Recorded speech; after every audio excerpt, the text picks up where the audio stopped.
Herlock Sholmès arrive trop tard. C'est étrange ce que vous ressemblez à Arsène Lupin, Velmont, vous le connaissez, oh. Comme tout le monde, par ses photographies, dont aucune n'est pareille aux autres, mais dont chacune laisse l'impression d'une physionomie identique. Qui est bien la vôtre? Horace Velmont parut plutôt vexé, n'est-ce pas, mon cher Devanne? Et vous n'êtes pas le premier à m'en faire la remarque, croyez-le, c'est au point, insista Devanne, que si vous ne m'aviez pas été recommandé par mon cousin d'Estévan, et si vous n'étiez pas le peintre connu dont j'admire les belles marines, je me demande si je n'aurais pas averti la police de votre présence à Dieppe. La boutade fut accueillie par un rire général. Il y avait là, dans la grande salle à manger du château de Thibermesnil, outre Velmont, l'abbé Gély, curé du village, et une douzaine d'officiers, dont les régiments manœuvraient aux environs, et qui avaient répondu à l'invitation du banquier Georges Devanne et de sa mère. L'un d'eux s'écria, « Mais est-ce que précisément Arsène Lupin n'a pas été signalé sur la côte, après son fameux coup du rapide de Paris au Havre, parfaitement, il y a de cela 3 mois, et la semaine suivante je faisais connaissance au casino de notre excellent Velmont qui, depuis, a bien voulu m'honorer de quelques visites, agréable préambule d'une visite domiciliaire plus sérieuse qu'il me rendra l'un de ces jours. Ou plutôt l'une de ces nuits. » On rit de nouveau et l'on passa dans l'ancienne salle des gardes, vaste pièce, très haute, qui occupe toute la partie inférieure de la tour Guillaume, et où Georges Devanne a réuni les incomparables richesses accumulées à travers les siècles par les sires de Thibermesnil. Des bahuts et des crédences, des landiers et des girandoles la décorent. De magnifiques tapisseries pendent aux murs de pierre. Les embrasures des 4 fenêtres sont profondes, munies de bancs, et se terminent par des croisées ogivales à vitraux encadrés de plomb. Entre la porte et la fenêtre de gauche, s'érige une bibliothèque monumentale de style Renaissance, sur le fronton de laquelle on lit, en lettres d'or, Thibermesnil et au-dessous, la fière devise de la famille, fais ce que Volx. Et comme on allumait des cigares, Devanne reprit, seulement, dépêchez-vous, Velmont, c'est la dernière nuit qui vous reste, et pourquoi, fit le peintre qui, décidément, prenait la chose en plaisantant. Devanne allait répondre quand sa mère lui fit un signe. Mais l'excitation du dîner, le désir d'intéresser ses hôtes, l'emportèrent. « Bah !» murmura-t-il, « je puis parler maintenant. Une indiscrétion n'est plus à craindre. » On s'assit autour de lui avec une vive curiosité, et il déclara, de l'air satisfait de quelqu'un qui annonce une grosse nouvelle, « Demain, à 4 heures du soir, Herlock Sholmès, le grand policier anglais pour qui il n'est point de mystère, Herlock Sholmès, le plus extraordinaire déchiffreur d'énigmes que l'on ait jamais vu, le prodigieux personnage qui semble forgé de toutes pièces par l'imagination d'un romancier, Herlock Sholmès sera mon hôte. » On se récria. Herlock Sholmès à Thibermesnil. C'était donc sérieux? Arsène Lupin se trouvait réellement dans la contrée, Arsène Lupin et sa bande ne sont pas loin. Sans compter l'affaire du baron Cahorn, à qui attribuer les cambriolages de Montigny, de Gruchet, de Crasville, sinon à notre voleur national? Aujourd'hui, c'est mon tour, et vous êtes prévenus, comme le fut le baron Cahorn, le même truc ne réussit pas 2 fois, alors voici. Il se leva, et désignant du doigt, sur l'un des rayons de la bibliothèque, un petit espace vide entre 2 énormes in-folios, il y avait là un livre du XVIe siècle intitulé La Chronique de Thibermesnil, et qui était l'histoire du château depuis sa construction par le duc Rollon sur l'emplacement d'une forteresse féodale. Il contenait 3 planches gravées. L'une représentait une vue cavalière du domaine dans son ensemble, la seconde le plan des bâtiments, et la 3e, j'appelle votre attention là-dessus, le tracé d'un souterrain dont l'une des issues s'ouvre à l'extérieur de la première ligne des remparts, et dont l'autre aboutit ici, oui, dans la salle même où nous nous tenons. Or, ce livre a disparu depuis le mois dernier, fichtre, dit Velmont, c'est mauvais signe. Seulement cela ne suffit pas pour motiver l'intervention de Herlock Sholmès. Certes, cela n'eût point suffi s'il ne s'était passé un autre fait qui donne à celui que je viens de vous raconter toute sa signification. Il existait à la Bibliothèque nationale un second exemplaire de cette chronique, et ces 2 exemplaires différaient par certains détails concernant le souterrain, comme l'établissement d'un profil et d'une échelle, et diverses annotations, non pas imprimées, mais écrites à l'encre et plus ou moins effacées. Je savais ces particularités, et je savais que le tracé définitif ne pouvait être reconstitué que par une confrontation minutieuse des 2 cartes. Or, le lendemain du jour où mon exemplaire disparaissait, celui de la Bibliothèque nationale était demandé par un lecteur qui l'emportait sans qu'il fût possible de déterminer les conditions dans lesquelles le vol était effectué. Des exclamations accueillirent ces paroles. Cette fois, l'affaire devient sérieuse. Aussi, cette fois, dit Devanne, la police s'émut et il y eut une double enquête, qui, d'ailleurs, n'eut aucun résultat, comme toutes celles dont Arsène Lupin est l'objet, précisément. C'est alors qu'il me vint à l'esprit de demander son concours à Herlock Sholmès, lequel me répondit qu'il avait le plus vif désir d'entrer en contact avec Arsène Lupin. Quelle gloire pour Arsène Lupin, dit Velmont. Mais, si notre voleur national, comme vous l'appelez, ne nourrit aucun projet sur Thibermesnil, Herlock Sholmès n'aura qu'à se tourner les pouces, il y a autre chose, et qui l'intéressera vivement, la découverte du souterrain. Comment, vous nous avez dit qu'une des entrées s'ouvrait sur la campagne, l'autre dans ce salon même. Où? En quel lieu de ce salon? La ligne qui représente le souterrain sur les cartes aboutit bien d'un côté à un petit cercle accompagné de ces deux majuscules T, G, ce qui signifie sans doute, n'est-ce pas, Tour Guillaume. Mais la tour est ronde, et qui pourrait déterminer à quel endroit du rond s'amorce le tracé du dessin? Devanne alluma un second cigare et se versa un verre de bénédictine. On le pressait de questions. Il souriait, heureux de l'intérêt provoqué. Enfin il prononça, le secret est perdu. Nul au monde ne le connaît. De père en fils, dit la légende, les puissants seigneurs se le transmettaient à leur lit de mort, jusqu'au jour où Geoffroy, dernier du nom, eut la tête tranchée sur l'échafaud, le 7 Thermidor en 2, dans sa 19e année, mais, depuis un siècle, on a cherché, mais vainement. Moi-même, quand j'eus acheté le château à l'arrière-petit-neveu du conventionnel Le Ribourg, j'ai fait faire des fouilles. À quoi bon?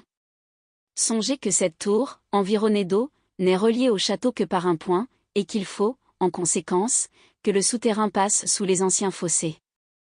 Le plan de la Bibliothèque nationale montre d'ailleurs une suite de 4 escaliers comportant 48 marches, ce qui laisse supposer une profondeur de plus de 10 mètres.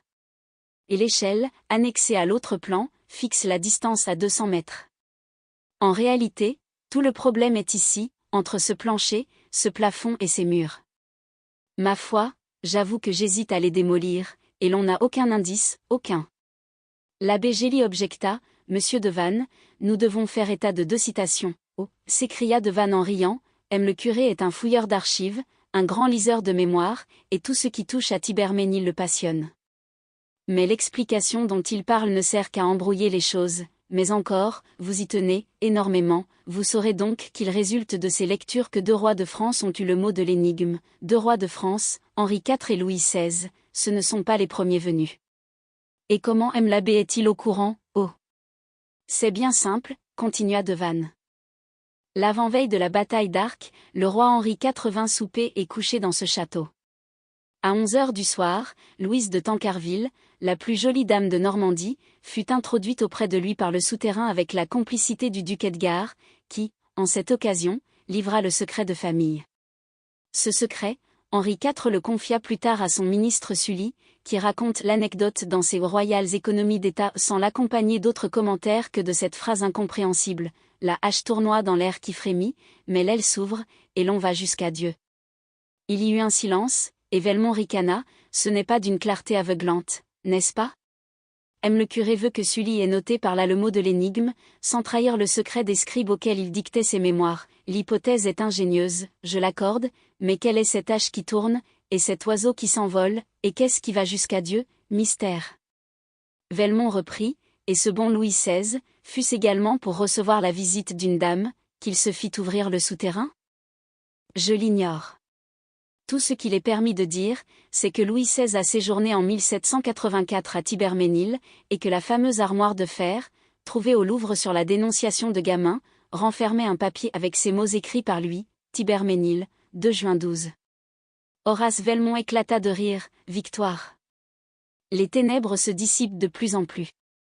2 fois 6 font 12, riez à votre guise, monsieur, fit l'abbé, il n'empêche que ces 2 citations contiennent la solution, et qu'un jour ou l'autre viendra quelqu'un qui saura les interpréter, Herlock Sholmès d'abord, dit Devanne. À moins qu'Arsène Lupin ne le devance. Qu'en pensez-vous, Velmont? Velmont se leva, mit la main sur l'épaule de Devanne, et déclara, je pense qu'aux données fournies par votre livre et par celui de la bibliothèque, il manquait un renseignement de la plus haute importance, et que vous avez eu la gentillesse de me l'offrir. Je vous en remercie, de sorte que maintenant, la hache ayant tournoyé, l'oiseau s'étant enfui, et 2 fois 6 faisant 12, je n'ai plus qu'à me mettre en campagne. Sans perdre une minute, sans perdre une seconde. Ne faut-il pas que cette nuit, c'est-à-dire avant l'arrivée de Herlock Sholmès, je cambriole votre château, il est de fait que vous n'avez que le temps. Voulez-vous que je vous conduise, jusqu'à Dieppe, J'en profiterai pour ramener moi-même et Madame Dandrol et une jeune fille de leurs amis qui arrivent par le train de minuit. Et s'adressant aux officiers, Devanne ajouta, d'ailleurs, nous nous retrouverons tous ici demain à déjeuner, n'est-ce pas, messieurs? Je compte bien sur vous, puisque ce château doit être investi par vos régiments et pris d'assaut sur le coup de 11 heures. L'invitation fut acceptée, on se sépara, et un instant plus tard, une 20 à 30 étoiles d'or emportaient Devanne et Velmont sur la route de Dieppe. Devanne déposa le peintre devant le casino, et se rendit à la gare. À minuit ses amis descendaient du train. À minuit et demi, l'automobile franchissait les portes de Thibermesnil. À 1 heure, après un léger souper servi dans le salon, chacun se retira. Peu à peu toutes les lumières s'éteignirent. Le grand silence de la nuit enveloppa le château. Mais la lune écarta les nuages qui la voilaient, et, par 2 des fenêtres, emplit le salon de clarté blanche. Cela ne dura qu'un moment. Très vite la lune se cacha derrière le rideau des collines. Et ce fut l'obscurité. Le silence s'augmenta de l'ombre plus épaisse. À peine, de temps à autre, des craquements de meubles le troublaient-ils, ou bien le bruissement des roseaux sur l'étang qui baigne les vieux murs de ses eaux vertes. La pendule égrenait le chapelet infini des secondes. Elle sonna 2 heures. Puis, de nouveau, les secondes tombèrent hâtives et monotones dans la paix lourde de la nuit. Puis 3 heures sonnèrent. Et tout à coup quelque chose claqua, comme fait, au passage d'un train, le disque d'un signal qui s'ouvre et se rabat. Et un jet fin de lumière traversa le salon de part en part, ainsi qu'une flèche qui laisserait derrière elle une traînée étincelante. Il jaillissait de la cannelure centrale d'un pilastre où s'appuie, à droite, le fronton de la bibliothèque. Il s'immobilisa d'abord sur le panneau opposé en un cercle éclatant, puis il se promena de tous côtés comme un regard inquiet qui scrute l'ombre, puis il s'évanouit pour jaillir encore, pendant que toute une partie de la bibliothèque tournait sur elle-même et démasquait une large ouverture, en forme de voûte. Un homme entra qui tenait à la main une lanterne électrique. Un autre homme et un troisième surgirent qui portaient un rouleau de cordes et différents instruments. Le premier inspecta la pièce, écouta et dit, appelez les camarades. De ses camarades, il en vint 8 par le souterrain, gaillards solides, au visage énergique. Et le déménagement commença. Ce fut rapide. Arsène Lupin passait d'un meuble à un autre, l'examinait, et, suivant ses dimensions ou sa valeur artistique, lui faisait grâce ou ordonnait, enlever. Et l'objet était enlevé, avalé par la gueule béante du tunnel, expédié dans les entrailles de la terre. Et ainsi furent escamotés 6 fauteuils et 6 chaises Louis XV, et des tapisseries d'Aubusson, et des girandoles signées Gouttière, et 2 fragonards, et un nattier, et un buste de Houdon, et des statuettes. Quelquefois Lupin s'attardait devant un magnifique bahut ou un superbe tableau et soupirait, trop lourd, celui-là. Trop grand. Quel dommage. Et il continuait son expertise. En 40 minutes, le salon fut désencombré selon l'expression d'Arsène. Et tout cela s'était accompli dans un ordre admirable, sans aucun bruit, comme si tous les objets que maniaient ces hommes eussent été garnis d'épaisses ouates. Il dit alors au dernier d'entre eux qui s'en allait, porteur d'un cartel signé Boulle, inutile de revenir. Il est entendu, n'est-ce pas, qu'aussitôt l'autocamion chargé, vous filez jusqu'à la grange de Roquefort, mais vous, patron, qu'on me laisse la motocyclette. L'homme partit, il repoussa, tout contre, le PAN mobile de la bibliothèque, puis, après avoir fait disparaître les traces du déménagement, effacé les marques de pas, il souleva une portière, et pénétra dans une galerie qui servait de communication entre la tour et le château. Au milieu il y avait une vitrine, et c'était à cause de cette vitrine qu'Arsène Lupin avait poursuivi ses investigations. Elle contenait des merveilles, une collection unique de montres, de tabatières, de bagues, de châtelaines, de miniatures du plus joli travail. Avec une pince il força la serrure, et ce lui fut un plaisir inexprimable que de saisir ces joyaux d'or et d'argent, ces petites œuvres d'un art si précieux et si délicat. Il avait, passé en bandoulière autour de son cou, un large sac de toile spécialement aménagé pour ses aubaines. Il le remplit. Et il remplit aussi les poches de sa veste, de son pantalon et de son gilet. Et il refermait son bras gauche sur une pile de ces réticules en perles si goûtées de nos ancêtres, et que la mode actuelle recherche si passionnément. Lorsqu'un léger bruit frappa son oreille. Il écouta, il ne se trompait pas, le bruit se précisait. Et soudain il se rappela, à l'extrémité de la galerie, un escalier intérieur conduisait à un appartement, inoccupé jusqu'ici, mais qui était, depuis ce soir, réservé à cette jeune fille que Devanne avait été chercher à Dieppe, avec ses amis d'Androl. D'un geste rapide, il pressa du doigt le ressort de sa lanterne, elle s'éteignit. Il avait à peine gagné l'embrasure d'une fenêtre qu'au haut de l'escalier la porte fut ouverte et qu'une faible lueur éclaira la galerie. Il eut la sensation, car, à demi caché par un rideau, il ne voyait point, qu'une personne descendait les premières marches avec précaution. Il espéra qu'elle n'irait pas plus loin. Elle descendit cependant et avança de plusieurs pas dans la pièce. Mais elle poussa un cri. Sans doute avait-elle aperçu la vitrine brisée, aux trois quarts vide. Au parfum, il reconnut la présence d'une femme. Ses vêtements frôlaient presque le rideau qui le dissimulait, et il lui sembla qu'il entendait battre le cœur de cette femme, et qu'elle aussi devinait la présence d'un autre être, derrière elle, dans l'ombre, à portée de sa main. Il se dit, elle a peur. Elle va partir. Il est impossible qu'elle ne parte pas, elle ne partit point. La bougie qui tremblait dans sa main, s'affermit. Elle se retourna, hésita un instant, parut écouter le silence effrayant, puis, d'un coup, écarta le rideau. Ils se virent. Arsène murmura, bouleversé, vous. Vous. Mademoiselle. C'était Miss Nelly. Miss Nelly. La passagère du transatlantique, celle qui avait mêlé ses rêves aux rêves du jeune homme durant cette inoubliable traversée, celle qui avait assisté à son arrestation, et qui, plutôt que de le trahir, avait eu ce joli geste de jeter à la mer le Kodak où il avait caché les bijoux et les billets de banque. Miss Nelly. La chère et souriante créature dont l'image avait si souvent attristé ou réjoui ses longues heures de prison. Le hasard était si prodigieux qu'il les mettait en présence l'un de l'autre dans ce château et à cette heure de la nuit, qu'ils ne bougeaient point et ne prononçaient pas une parole, stupéfaits, comme hypnotisés par l'apparition fantastique qu'ils étaient l'un pour l'autre. Chancelante, brisée d'émotion, Miss Nelly dut s'asseoir. Il resta debout en face d'elle. Et peu à peu, au cours des secondes interminables qui s'écoulèrent, il eut conscience de l'impression qu'il devait donner en cet instant, les bras chargés de bibelots, les poches gonflées, et son sac rempli à en crever. Une grande confusion l'envahit, et il rougit de se trouver là, dans cette vilaine posture du voleur qu'on prend en flagrant délit. Pour elle, désormais, quoi qu'il advînt, il était le voleur, celui qui met la main dans la poche des autres, celui qui crochette les portes et s'introduit furtivement. Une des montres roula sur le tapis, une autre également. Et d'autres choses encore allaient glisser de ses bras, qu'il ne savait comment retenir. Alors, se décidant brusquement, il laissa tomber sur le fauteuil une partie des objets, vida ses poches et se défit de son sac. Il se sentit plus à l'aise devant Nelly, et fit un pas vers elle avec l'intention de lui parler.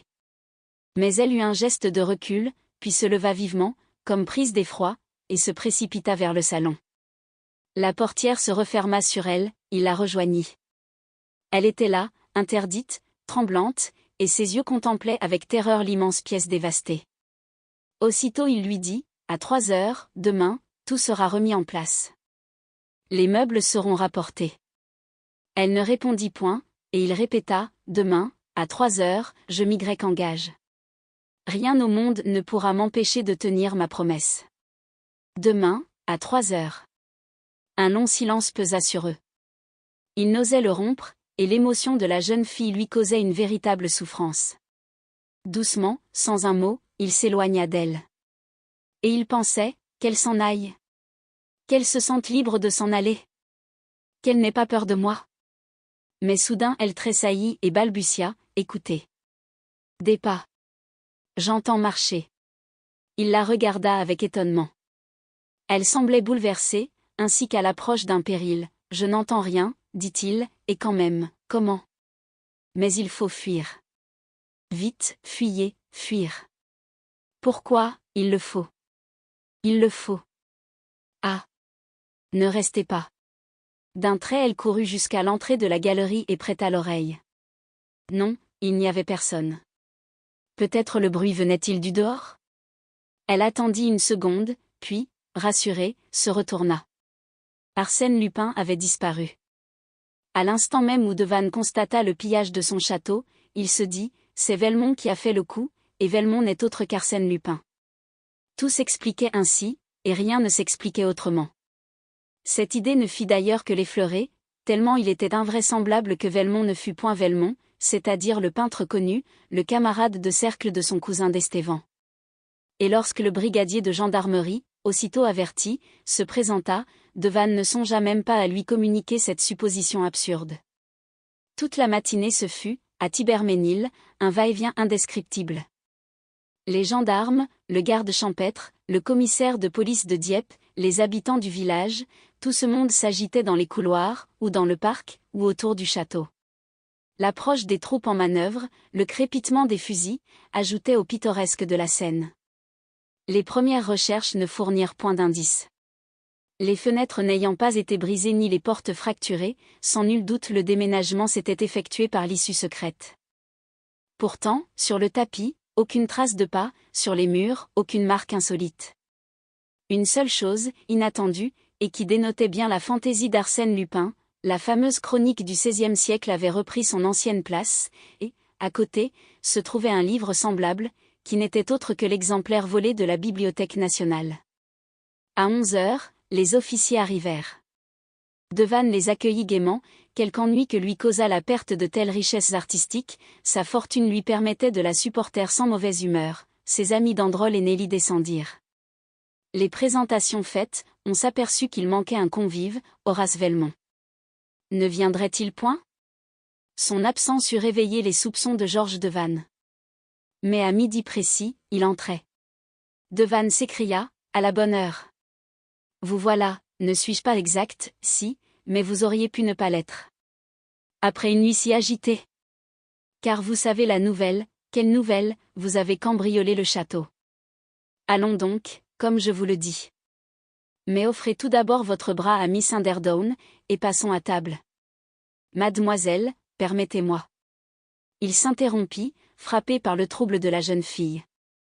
Puis, soudain, se rappelant, c'est vrai, à propos, vous avez voyagé avec Arsène Lupin, jadis. Avant son arrestation. La ressemblance vous étonne, n'est-ce pas? Elle ne répondit point. Devant elle, Velmont souriait. Il s'inclina, elle prit son bras. Il la conduisit à sa place et s'assit en face d'elle. Durant le déjeuner on ne parla que d'Arsène Lupin, des meubles enlevés, du souterrain, de Herlock Sholmès.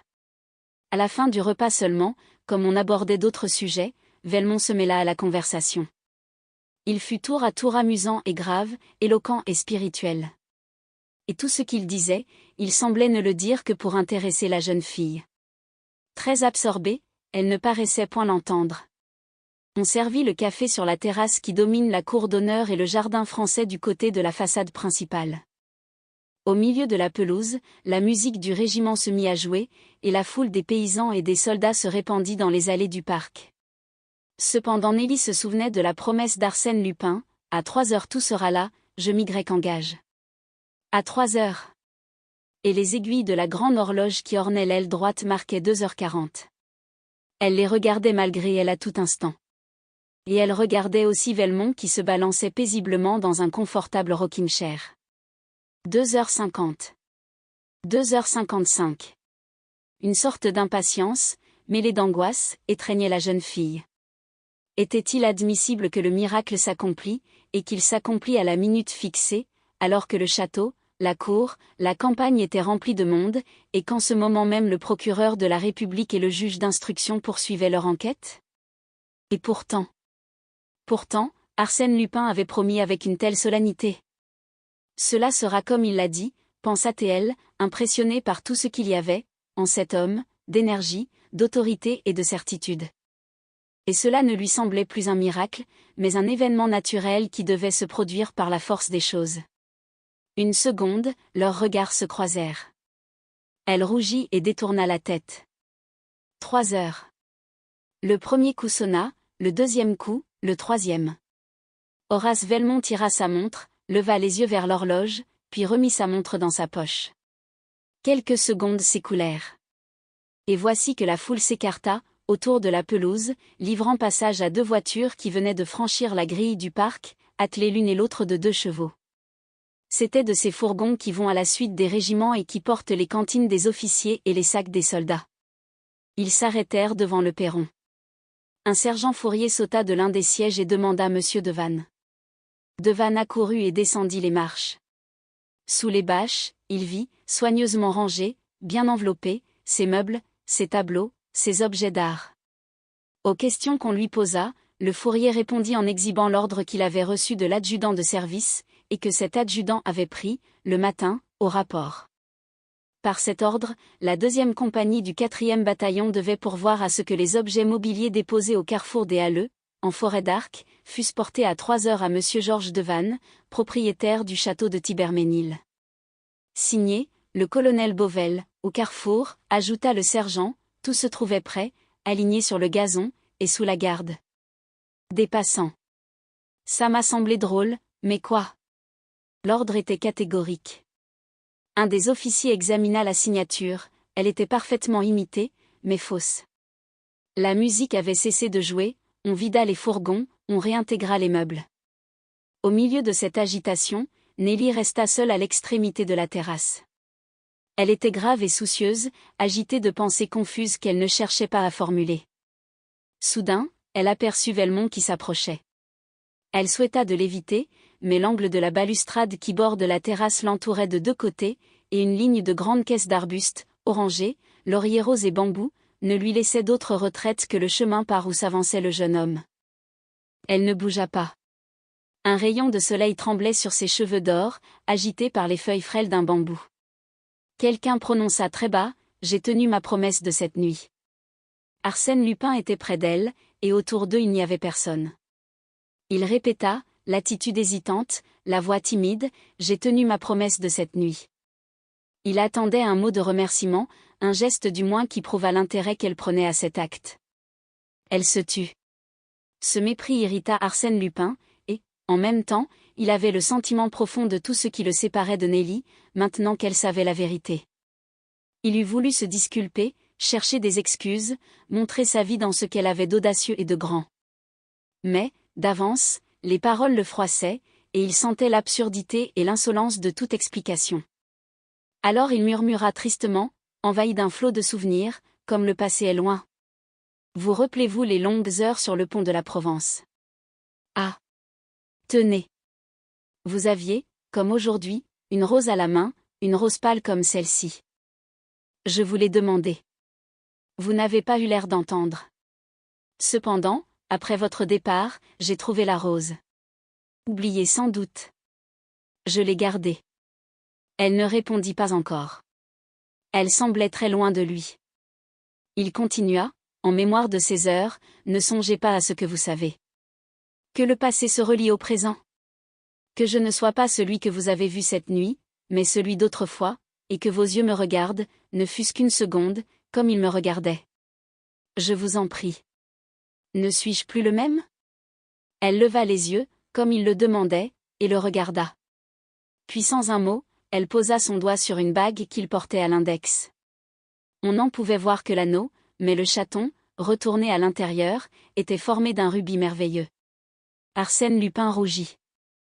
Cette bague appartenait à Georges Devanne. Il sourit avec amertume, vous avez raison. Ce qui a été sera toujours. Arsène Lupin n'est et ne peut être qu'Arsène Lupin, et entre vous et lui, il ne peut même pas y avoir un souvenir. Pardonnez-moi. J'aurais dû comprendre que ma seule présence auprès de vous est un outrage. Il s'effaça le long de la balustrade, le chapeau à la main. Nelly passa devant lui. Il fut tenté de la retenir, de l'implorer. L'audace lui manqua, et il la suivit des yeux, comme au jour lointain où elle traversait la passerelle sur le quai de New York. Elle monta les degrés qui conduisent à la porte. Un instant encore sa fine silhouette se dessina parmi les marbres du vestibule. Il ne la vit plus. Un nuage obscurcit le soleil. Arsène Lupin observait, immobile, la trace des petits pas empreintes dans le sable.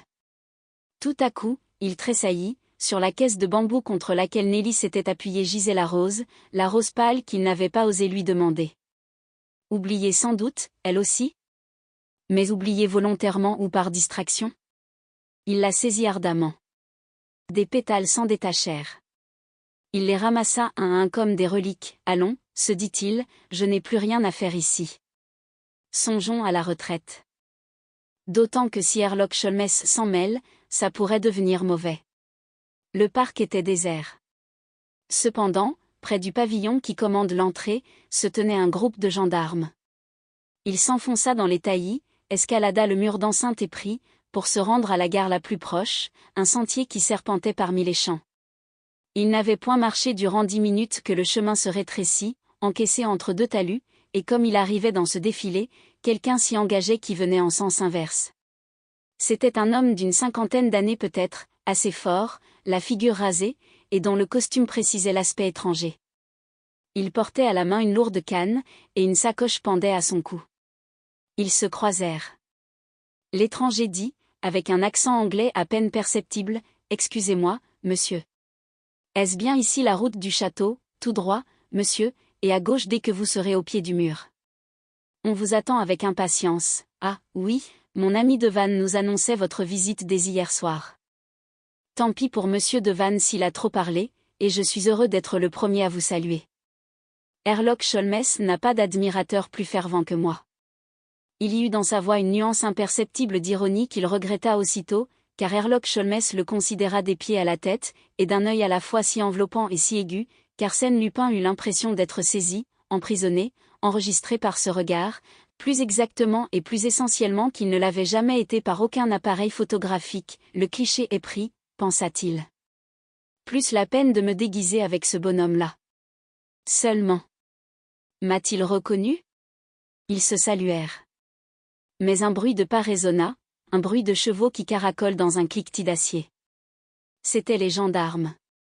Les deux hommes durent se coller contre le talus, dans l'herbe haute, pour éviter d'être bousculés.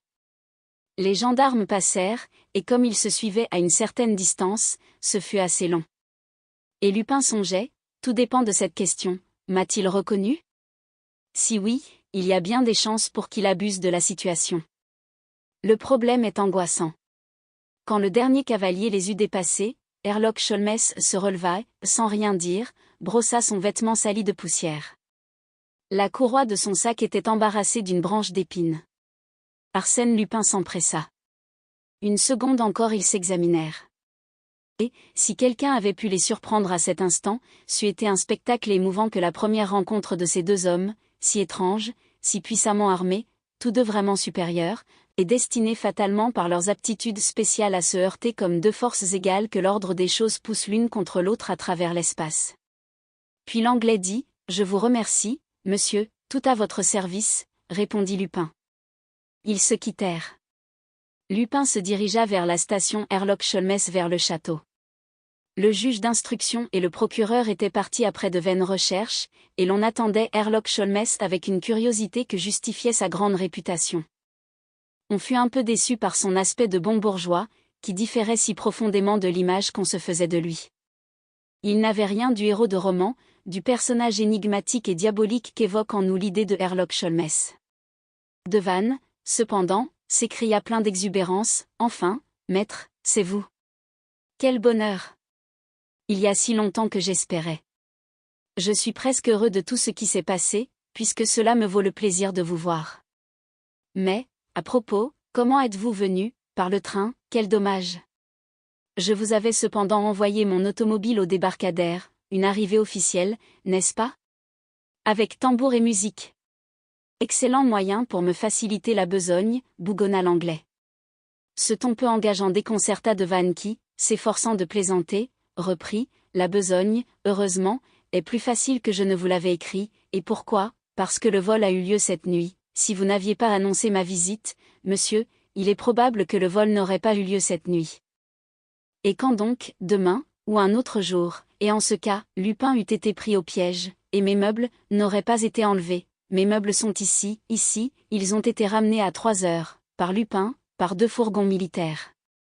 Herlock Sholmès enfonça violemment son chapeau sur sa tête et rajusta son sac, mais Devanne, au sans-coup, s'écria, « Que faites-vous? Je m'en vais, et pourquoi? Vos meubles sont là, Arsène Lupin est loin. Mon rôle est terminé, mais j'ai absolument besoin de votre concours, cher monsieur. Ce qui s'est passé hier peut se renouveler demain, puisque nous ignorons le plus important, comment Arsène Lupin est entré, comment il est sorti, et pourquoi, quelques heures plus tard, il procédait à cette restitution. Ah! Vous ignorez. L'idée d'un secret à découvrir adoucit Herlock Sholmès, soit, cherchons. Mais vite, n'est-ce pas? Et, autant que possible, seul. La phrase désignait clairement les assistants. Devanne comprit et introduisit l'anglais dans le salon. D'un ton sec, en phrases qui semblaient compter d'avance, et avec quelle parcimonie. Sholmès lui posa des questions sur la soirée de la veille, sur les convives qui s'y trouvaient, sur les habitués du château. Puis il examina les 2 volumes de la chronique, compara les cartes du souterrain, se fit répéter les citations relevées par l'abbé Gély, et demanda, « C'est bien hier que, pour la première fois, vous avez parlé de ces 2 citations, hier, vous ne les aviez jamais communiquées à monsieur Horace Velmont, jamais. Bien. Commandez votre automobile. Je repars dans 1 heure. Dans 1 heure, Arsène Lupin n'a pas mis davantage à résoudre le problème que vous lui avez posé, moi. Je lui ai posé, et... Oui, Arsène Lupin et Velmont, c'est la même chose, je m'en doutais. Ah. Le Gredin, or, hier soir, à 10 heures, vous avez fourni à Lupin les éléments de vérité qui lui manquaient et qu'il cherchait depuis des semaines. Et, dans le courant de la nuit, Lupin a trouvé le temps de comprendre, de réunir sa bande et de vous dévaliser. J'ai la prétention d'être aussi expéditif. Il se promena d'un bout à l'autre de la pièce en réfléchissant, puis s'assit, croisa ses longues jambes et ferma les yeux. Devanne attendit, assez embarrassé, dort-il? Réfléchit-il? À tout hasard il sortit pour donner des ordres. Quand il revint il l'aperçut au bas de l'escalier de la galerie, à genoux, et scrutant le tapis. Qu'y a-t-il donc? Regardez. Là. Ces taches de bougie, tiens, en effet. Et toutes fraîches, et vous pouvez en observer également sur le haut de l'escalier, et davantage encore autour de cette vitrine qu'Arsène Lupin a fracturée, et dont il a enlevé les bibelots pour les déposer sur ce fauteuil, et vous en concluez, rien. Tous ces faits expliqueraient sans aucun doute la restitution qu'il a opérée. Mais c'est un côté de la question que je n'ai pas le temps d'aborder. L'essentiel, c'est le tracé du souterrain, vous espérez toujours, je n'espère pas, je sais. Il existe, n'est-ce pas, une chapelle à 200 ou 300 mètres du château? Une chapelle en ruine, où se trouve le tombeau du duc Rollon, dites à votre chauffeur qu'il nous attende auprès de cette chapelle, mon chauffeur n'est pas encore de retour. On doit me prévenir. Mais, d'après ce que je vois, vous estimez que le souterrain aboutit à la chapelle. Sur quel indice? Herlock Sholmès l'interrompit, je vous prierai, monsieur, de me procurer une échelle et une lanterne. Ah. Vous avez besoin d'une lanterne et d'une échelle, apparemment, puisque je vous les demande. Devanne, quelque peu interloqué par cette rude logique, sonna. Les 2 objets furent apportés. Les ordres se succédèrent alors avec la rigueur et la précision de commandements militaires, appliquez cette échelle contre la bibliothèque, à gauche du mot Tiberménil. Devanne dressa l'échelle et l'anglais continua, plus à gauche. À droite. Halte. Montez. Bien.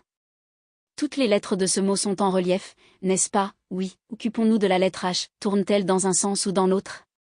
Devanne saisit la lettre H, et s'exclama, mais oui, elle tourne. Vers la droite, et d'un quart de cercle. Qui donc vous a révélé? Sans répondre, Herlock Sholmès reprit, pouvez-vous, d'où vous êtes, atteindre la lettre R? Oui. Remuez-la plusieurs fois, comme vous feriez d'un verrou que l'on pousse et que l'on retire. Devanne remua la lettre R. À sa grande stupéfaction, il se produisit un déclenchement intérieur. Parfait, dit Herlock Sholmès. Il ne vous reste plus qu'à glisser votre échelle à l'autre extrémité, c'est-à-dire à la fin du mot Tiberménil. Bien. Et maintenant, si je ne me suis pas trompé, si les choses s'accomplissent comme elles le doivent, la lettre L s'ouvrira ainsi qu'un guichet. Avec une certaine solennité, Devanne saisit la lettre L. La lettre L s'ouvrit, mais Devanne dégringola de son échelle, car toute la partie de la bibliothèque située entre la première et la dernière lettre du mot, pivota sur elle-même et découvrit l'orifice du souterrain. Herlock Sholmès prononça, flegmatique, « Vous n'êtes pas blessé ?» « Non, non, » fit Devanne en se relevant, « pas blessé, mais ahuri, j'en conviens. Ces lettres qui s'agitent. Ce souterrain béant, et après ? Cela n'est-il pas exactement conforme à la citation de Sully, en quoi, Seigneur, dame ? L'âge tournoie, l'air frémit et l'aile s'ouvre. Et c'est ce qui a permis à Henri IV de recevoir mademoiselle de Tancarville à une heure insolite, mais Louis XVI, demanda Devanne abasourdi. Louis XVI était grand forgeron et habile serrurier. J'ai lu un traité des serrures de combinaison qu'on lui attribue. De la part de Thibermesnil, c'était se conduire en bon courtisan que de montrer à son maître ce chef-d'œuvre de mécanique. Pour mémoire, le roi écrivit, 2 juin 12, c'est-à-dire, HRL, la 2e, la 6e et la 12e lettre du mot, A. Parfait, je commence à comprendre. Seulement, voilà. Si je m'explique comment on sort de cette salle, je ne m'explique pas comment Lupin a pu y pénétrer. Car, remarquez-le bien, il venait du dehors, lui. Herlock Sholmès alluma la lanterne et s'avança de quelques pas dans le souterrain. Tenez, tout le mécanisme est apparent ici, comme les ressorts d'une horloge, et toutes les lettres s'y retrouvent à l'envers. Lupin n'a donc eu qu'à les faire jouer de ce côté-ci de la cloison. Quelle preuve, quelle preuve ? Voyez cette flaque d'huile. Lupin avait même prévu que les rouages auraient besoin d'être graissés, fit Herlock Sholmès non sans admiration, mais alors il connaissait l'autre issue, comme je la connais. Suivez-moi, dans le souterrain, vous avez peur, non, mais êtes-vous sûr de vous y reconnaître, les yeux fermés. Ils descendirent d'abord 12 marches, puis 12 autres, et encore 2 fois 12 autres. Puis, ils enfilèrent un long corridor dont les parois de briques portaient la marque de restauration successive et qui suintaient par places. Le sol était humide, nous passons sous l'étang, remarqua Devanne, nullement rassuré.